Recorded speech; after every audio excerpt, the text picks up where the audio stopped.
rayuwata. Mai sauraro Assalamu alaikum, barkanmu da warhaka, sannanmu da arzikin sake kasancewa da ku ta cikin wani sabon shirin rayuwata. Sunana Aisha Shehu Kabara da kanan sashen Hausa na Radio France International a Rafai.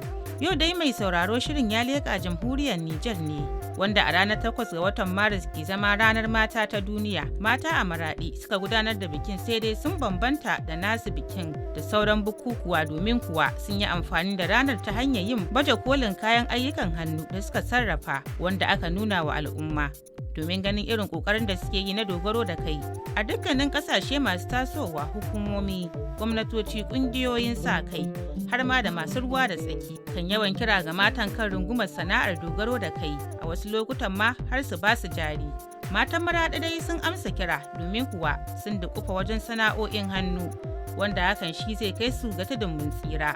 Dangane da batun mun gayyato Madam Muntar Hajiya Umma, daraktar jiha ta ma'aikatar ci gaban mata da ƙananan yara, sai kuma Hajiya Sa'adin Jina, jagorar shugabannin ƙungiyoyin mata. Amma kafin nan, ga rahoton abokiyar aiki Shamsiya Haruna. Rayuwata.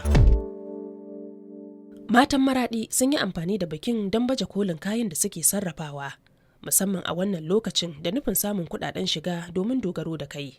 Hajiya Hadiza ta kware ne a fannin sarrafa kayan kaba. Hada tabarma da huluna da kwanduna da sufaifai, muna da abubuwa da diya da yake kusan duk sana'ar mu mata muka zamto kamar iri ɗaya ci, ya kamata mu do tsari na wanda kusan kaga garin Maraɗi inda kayan kaba ne ni dai nake sai da shi ko kasuwa ka shiga, kowa ya kirkiro abin da shi za a ci a gurin shi aka. Wallahi ina wa Allah godiya, ina wa uwayenmu godiya da kurin sun ba mu tarbiyya, mun iya neman kuɗi, mun san yadda zamu. Khadija Isa Hassan kuwa da ta kasance budurwa ta kware ne kan harkokin tsakiya. Ta yi ƙarin haske akan yadda sana'ar ke rufa mata asiri. Muna yin da abin da ya shafi tsakiya, muna yin sak na tsakiya, portikile, portulotis, 'yan hannu da 'yan kunne da wanga na wuya duka muna yi, duka da hannu muke yin su. To mun yi murna sosai da muka zo wannan fuwarkin ta yau, saboda yau ranar mu ce, kuma mun ji daɗi wanda suka gayyace mu zo nan wurin. A shi na wurin ko muna roƙo Allah sa mutanen su zo kuma mu samu kasuwa. Duka bamu daɗe da muka fara ba, mai alhamdulillah an gode ma Allah. A nasu ɓangaren, wasu da suka zo sayan kayan sun bayyana ra'ayinsu akan farashi da ƙoƙarin matan wajen taimakawa iyalai ta hanyar sana'o'in da suke yi. To na zo sayan abubuwa da dama, kun gan su dai cikin leda.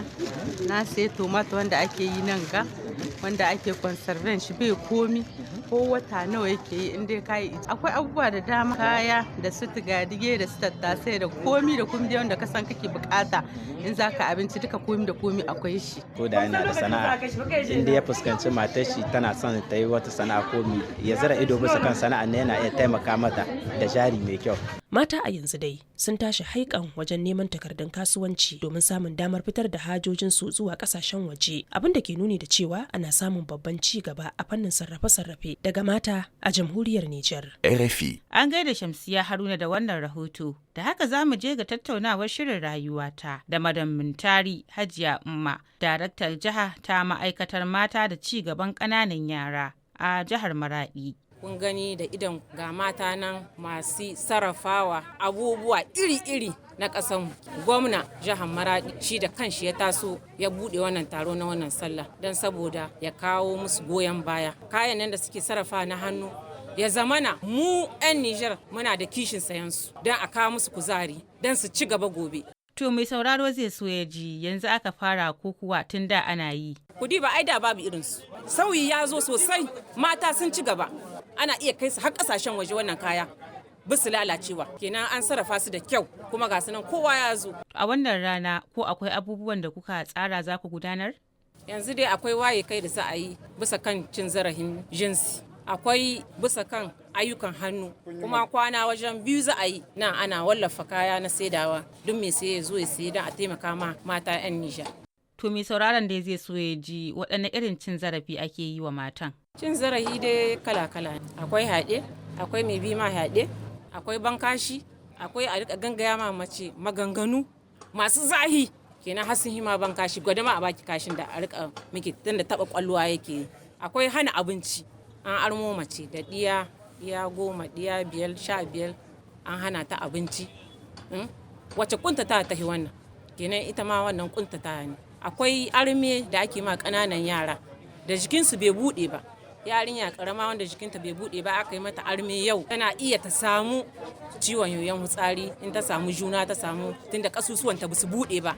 Muna kadda irin wannan abubuwa su faru.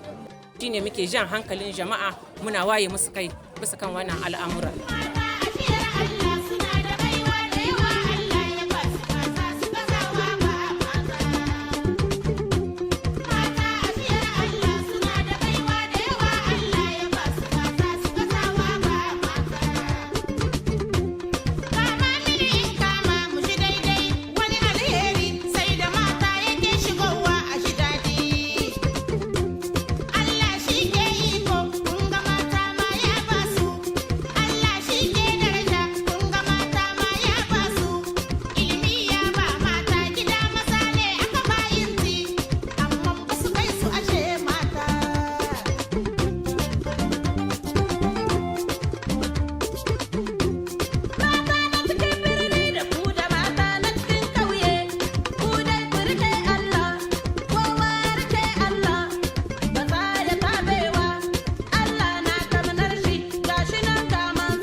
Waƙan matan soga kenan daga Jamhuriyar Nijar, da fatan masu sauraro kun nishaɗantu.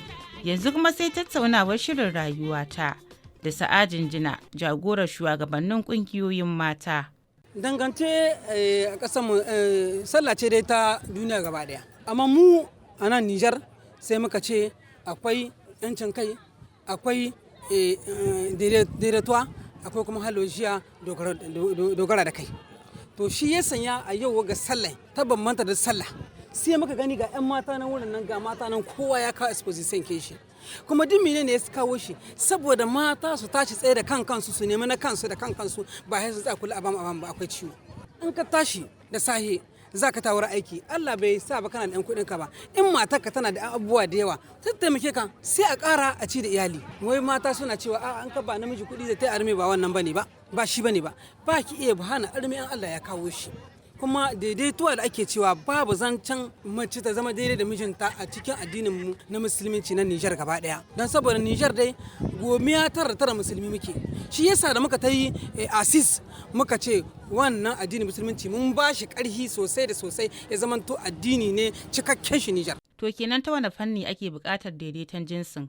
Daidaituwa wajen karatu ne na yi ilimi babba kai ilimi babba kai namiji ba dan kai kana namiji ba kai Isa ba ko kuma Sani ba a ni ina wace ne sa'a take ko wace ce ma a sai a ce kai wanga namiji na ya kamata wanga matsayi sai namiji za a bashi wanga matsayi bai dace ga ɗiya mace ba ya dace ga ɗiya mace tun ilimin ta kai daidai can ta yi karatu ta kokari mun yi ta yawo cikin dazuka muna ce a sa ɗiya mata lakwal an sa ɗiya mata lakwal da yawa kuma sun ilimi kenan a basu su ma matsayi muna fata a cikin wannan iko na CNSP a ƙara tunuwa da mata sosai da sosai. Mun ta asisi dukkan mun commission kin nan 5 mun ce muna neman ministère de la promotion de la femme a maidota. Ina sa ran in Allah yarda president kinmu Abdurrahman Chani za ya sauraron mu da kunnan basira ya maido mana direction kin ministère kin ta promotion de la femme saboda abubuwa da yawa muka shuka a wannan wurin mata sun samu sun ilimi sun yi komai a cikin shi ba masa wannan abun su zai mana abanza da yake. Hajiya Sa'ajin Jina kenan jagorar shugabannin ƙungiyoyin mata a jihar Maraɗi da ke Nijar. Dama na gare ku masu saurare. Ya kuka kalli yadda matan Maraɗi suka gudanar da bikin rana ta mata ta duniya na bana? Ko akwai shawara gare su? Kira fa ga mahukunta. Sai mun ji ku. Kuna son bayyana ra'ayoyinku ko kuma ku yi tambaya? To ku aiko da saƙon murya ga shirin rayuwata a wannan lambar alamar ƙari 234 908 88 88 Da haka shirin rayuwata na wannan rana ya kammala a madadin ku masu saurare da daukacin ma'aikatan sashen Hausa na Radio France International RFI musamman abokiyar aiki Shamsiya Haruna. Aisha Shehu Kabara da na shirya na gabatar nake muku fatan alkhairi.